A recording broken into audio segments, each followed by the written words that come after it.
Hi everybody, my name is Victoria. Welcome back to my channel. And if you're new here, welcome.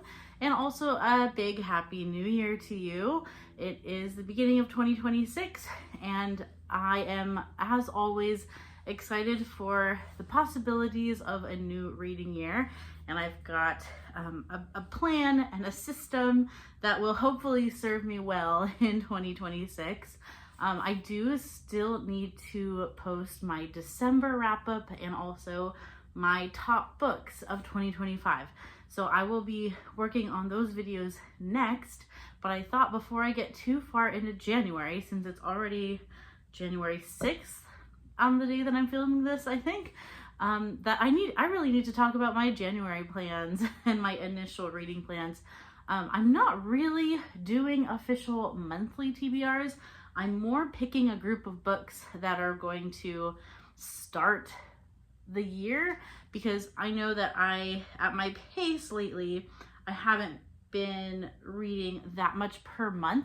And so I've decided it's not really a January TBR or a February TBR. It's more of a winter TBR / just the books that I'm starting the year with. And so I'm basically picking books at random at the moment. I took a lot of time to painstakingly write all the books on my physical TBR in my notebook, and I gave each of them a number. And then what I'm doing is I'm just doing a random number generator, and whatever 5 or 6 books it lands on, those are the books that I'm starting the year with. So pretty much all of these, with the exception of a couple, are books that were randomly chosen for me just to try to get them off of my physical TBR. So that's kind of fun for me. Honestly, taking the choice out of it is sort of helpful to me. It takes away the overwhelming feeling of, what do I pick to read next? I'm not a big mood reader anyways, so I didn't think it was gonna be too big of a problem. So yeah, let's start with the book that is a carryover from 2025. I do have one book that I did not finish in 2025, and it's a pretty chunky book, so I'll give myself some grace there. But it's Wives and Daughters by Elizabeth Gaskell. I am still reading this one. I started it in October for Victober and have just been very slowly getting through it because I'm physically reading it. And most things that I decide to physically read are just going super slow right now. I have very little physical reading time at the moment, and also little energy to physically read, and most of my physical reading has to happen at the end of the day, and so that's just not a time where I'm super productive in reading. I wish I had the morning to read, but that's not usually how my life works. So at night I maybe read like 10 pages a night, which is why it's going so slowly. But I am really enjoying Wives and Daughters, and I very much want to finish it and not lose momentum on this or anything. But I'm very much enjoying this read, and I just know it'll probably be a favorite of 2026. I'm guessing. I'm just going to predict that right now, just based on how it's been going so far. It's a book that I love when I get to dive into it. I look forward to those times when I have the time and energy to read it, and I'm just not willing to do audio on this. I just want to read it with my eyes, and however long that takes me, that's fine. It's just, we're gonna just slowly read this classic bit by bit. So Wives and Daughters, I have not abandoned it. I am still reading it and enjoying it. The other, I'll just do this one next. Oh, actually, well, I actually read a book already. I already finished a book, so I was gonna put it, I have it on my TBR, but because I'm only getting to film this 6 days into January, I've already finished this book. And so I have finished First Test by Tamara Pierce, and this is for a read-along that I have been a co-host for the past 8 months. My goodness. We've been reading through the first 3 quartets of Tamara Pierce's novels. And so we are on the 3rd quartet and the last one that we're including in the read along. And so First Test by Tamara Pierce is the first book in that next quartet. And I can't remember the name of the quartet. It has a name. The Protector of the Small. There we go. So this is a middle grade young adult. I think this one's maybe a little more on the middle grade side, but it follows a young lady who is on a quest to become a knight of sorts and serve the kingdom. And it's been a very long time since a woman has attempted this in her kingdom, in her world. And so it's very much about like the struggles of a lady entering a man's world and all of that. This is part of the Tortall universe. So at this point in the series, if you've read the books before this one, you know a lot about Tortall, and there are some characters that come back from Tortall books that you have read previously, and I really enjoyed this a lot. This is not a wrap up, but I just wanted to mention this was on my January TBR and it has been read. So we will have a live show about this book if you would like to join us. It'll be, I think, beginning of February. I think we have a date. I'll put it down in the description because I don't want to say the wrong date off the top of my head. Okay, so that one has already been read. Hooray! Good start to the year. Okay, other books on my TBR are a Kindle book, and so this one I picked randomly off of my Kindle. I have a lot of digital TBR books that I don't want to neglect. I'm kind of including, even though I didn't write down a digital TBR in my journal, I'm just gonna kind of randomly pick through my digital TBR as part of this project as well. I'm just not making it like super official because I want to focus on my physical TBR. But I do have a Kindle read, and right now I'm on my Kindle. I'm reading Nazi Wives, The Women at the Top of Hitler's Germany by James Wiley, perhaps is the pronunciation of that last name. I'm not sure. But yeah, this is actually not too long of a book, but it's very interesting. It's about the women of the Nazi German leaders and their wives, and so kind of like their lives and their roles in the rise of Hitler to power. And so yeah, I don't know, I haven't really seen anyone read this before, so I don't really know any reviews or anything, so totally going into this blind. But so far it's been interesting. There's definitely a theme of like most of the women, you know, it's like privilege. It's like privileged people and born into privilege, and kind of like what their families look like, how they got connected with these more powerful political men who were in politics at the time and found themselves in the Nazi party. So that is a nonfiction. So glad to have some nonfiction going on my TBR, because sometimes I neglect that. Speaking of nonfiction, we'll just do another nonfiction book. So my random wheel generator landed on a book that was written by my pastor of my church, and that is a book called You by Matthew Stephen Brown.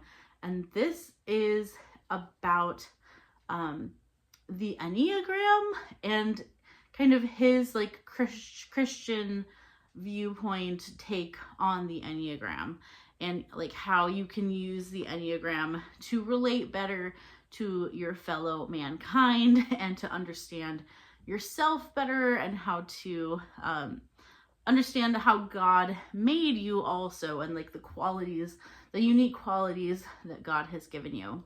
And so he kind of uses the Enneagram as a tool to talk about those things in sort of a social / biblical way. And so this is by Matthew Stephen Brown. I don't remember if I said that, but Matt Brown, he's the pastor of Sandals Church in Southern California, which is the church that I attend. And so, yeah, I'm looking forward to getting to this. It's been on my shelf for a while. I think since it came out is when I got a copy, and it came out in 2021. So it's been on my shelf for like 3 or 4 years now. So be good to finally read this one. The next randomly chosen book is The Shining by Stephen King. And this one I feel like is a good winter read. I'm glad that it landed on this in the winter time, and I think it'll be just appropriate for the season. I have seen The Shining movie, and I'm a big fan. I like The Shining movie very much. I think it's an excellent movie, but I know I've heard that the book is so different than the movie, and so I'm interested to see how. I've seen that a lot of people who, like, if you watch the movie first, you maybe don't love the book as much because it's so different, but we'll see. We'll see. I am treating them as separate entities because I know, I think I remember reading that Stephen King wasn't super happy with the Shining adaptation, that it wasn't like true enough to the book. So it's very interesting to kind of think of it from that perspective also. Because the Shining movie is such a classic, a cult classic horror movie, and it's kind of surprising to think that he was not happy with it. Yeah, because it's just so popular in that genre. And it's one of my personal favorite spooky horror movies. So yeah, if you don't know about The Shining, it's about a hotel. And Jack Torrance, he gets a job at this new hotel. He's kind of down on his luck. He's bringing his family into this new job. He's taking care of this hotel off season, and some spooky things go on from there. I think I've put it on TBRs before and didn't get to it. So another book that's been on my shelf for quite some time. All right, and perfect for winter. A good wintry book. Okay. I have 2 other books to talk about. I'm just trying to decide which one to talk about next. I think I'll talk about this one next. So it landed on Norwegian Wood by Haruki Murakami. It's been a while since I've read a Murakami book. It's been some time. I've read 3 Murakami books, and one of them was nonfiction. So I haven't read a fiction Murakami in quite some time. I, in the past, have enjoyed his writing, but I'm curious to see, as I'm a different reader than I once was, how I will take this journey back into his fiction. So before this, I've read Kafka on the Shore. That was my first one by Murakami, and I really enjoyed it at the time. I was in high school. Just to give you an idea of how long ago this was, I was in high school, and it really opened my eyes to like what fiction could do. I never read a book like that before, and with quite so much like magical realism and things like that. So to me in high school, it was fascinating. I haven't read it since then, so I don't know how I would like Kafka on the Shore now, but I really loved it back then. And then I also in college, or maybe slightly after college, I read The Wind-Up Bird Chronicle, which was also another one that I did enjoy. I think I gave it like 4 stars or something. Yeah, it was a hard read, but it was a good read. So I've mostly enjoyed Murakami, and then the other one that I read was a nonfiction, and I read his interview with Seiji Ozawa, who was the conductor of the, oh no, I can't remember, a Philharmonic Orchestra that's very famous, and I can't remember which orchestra, but he's a very famous orchestra conductor. And so I read the interview with him, Murakami and Ozawa in a conversation, and he basically published the interview like in a book form. And so that's what I've read of Murakami.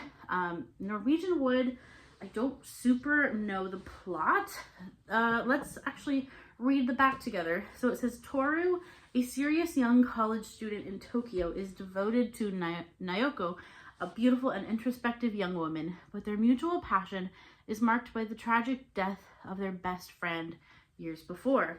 As Naoko retreats further into her own world, Toru finds himself drawn to a fiercely independent and sexually liberated young woman. Interesting. A magnificent coming-of-age story steeped in nostalgia. Norwegian Wood blends the music, the mood, and the ethos that were the 60s. Okay, there's a clue. We're set in the 60s with a young man's hopeless and heroic first love. Okay, so it's a love story, and it sounds like there's another woman that comes into play, and it's set in the 60s. Okay, that's a very different premise than the other Murakami books that I've read. So if you have read Norwegian Wood, I'd be curious to know your thoughts on it, if this was a book you enjoyed or not. I know that Murakami does not always write relationship stuff very well, so I'm wondering how this book will go for me. Sometimes he is a little bit cringy with certain things that he writes, specifically in intimacy between men and women and things like that. So I don't know. So yeah, we'll see. But Norwegian Wood, we're gonna find out. I don't know why, but it also feels very, very wintry. Maybe it's just the title, Norwegian Wood. Okay. It's funny how wintry these books are, actually. So one more book on my initial wintry TBR, and that would be Daughter of Mine by Megan Miranda. And this will help me read through my Book of the Month books, so I'm glad that it landed on this. This was from the year... What year? What year did I get this one? 2024. Okay, so I got this in 2024 and haven't read it yet. So the reason I picked up Megan Miranda, I don't always go for thrillers, not usually my main cup of tea, but sometimes I delve into them. And the reason that I picked this one up was because of my friend Sarah, who no longer uploads on BookTube, but she is a big fan of Megan Miranda, and she had kind of interested me. She'd piqued my interest in this thriller writer because Sarah has great taste in books, and so this was like one of her favorite thriller writers. So I decided to pick this up from Book of the Month back in 2024, and this book, from what I understand, is following a young lady who returns back to her small town after being away for 10 years, and her father has died. Her father was a detective in this small town, and this town has a drought, and the lake, I guess, is like depleting or something. I think from the drought, the water levels are going down, and then if you can see the car, I think they find like a couple vehicles in the water, and then it uncovers like a murder mystery kind of thing, and it looks like from the description that somehow this young lady is involved, or maybe her family was involved in some possible murders, something like that. This is as much as I could gather from the synopsis. So yeah, we'll see how we like that. Megan Miranda. And then I have another Megan Miranda book too, so hopefully if I like this one, I'll be motivated to try the next one. I think I have one of her more recent ones. Oh, I have You Belong Here. That's the one I have, which might be the most recent publication from Megan Miranda. All right, those are all the books that I'm starting my year with. And then also I have a couple options for participating in Chantal's Read Your Bookshelf Challenge, which is the only like reading year-long challenge that I really have going right now. But the January challenge is to read a book with an article in the title. So I have 3 books that could count for that. So we'll see which one I decide to count for that. But a book called You would count for that, an article. The Shining, right? The is an article, so that could count. And then Daughter of Mine would also count. So one of those books I will probably count for January. I will close it off there, and I would love to know how you're starting your reading year. And if you have any thoughts on these books, if you've read any of them, I would love to know. I've got my tea that I have neglected to sip. I hope you're having a wonderful start to your year and a wonderful day. And keep reading great books, and I'll see you in the next video. Bye-bye.